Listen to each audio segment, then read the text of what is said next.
तुमच्या फोनवर पण सरकारने जो इमर्जन्सी अलर्ट पाठवला होता तो आलाय का? अरे हो, मला पण आलाय. हे बघ. पण ती कुठली टेक्नॉलॉजी आहे तुला ते माहितीये का? नाही, याच्याबद्दल नाही माहिती.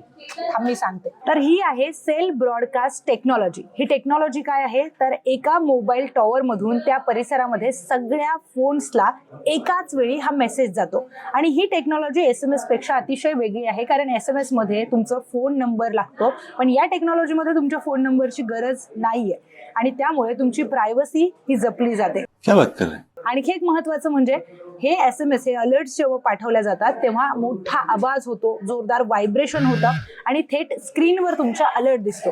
त्यामुळे कधी कधी आपण SMS मिस करू शकतो, पण हा अलर्ट आपण मिस करू शकत नाही.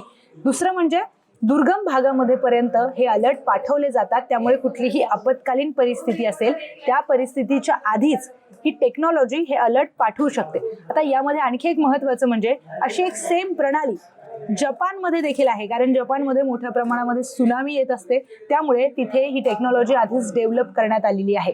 आता भारतामध्ये काय झालंय की पूर वाढलेले आहेत, पुराची समस्या, चक्रीवादळ आहे, त्याचबरोबर उष्णतेच्या लाटा आहेत आणि अशा वेळी सगळी माहिती वेळेवर मिळणं, वेळेच्या आधी मिळणं, त्यामुळे जीव वाचू शकतात. त्यामुळे आता ही टेक्नॉलॉजी डेव्हलप करण्यात आलेली आहे आणि आज त्याचं ट्रायल होतं.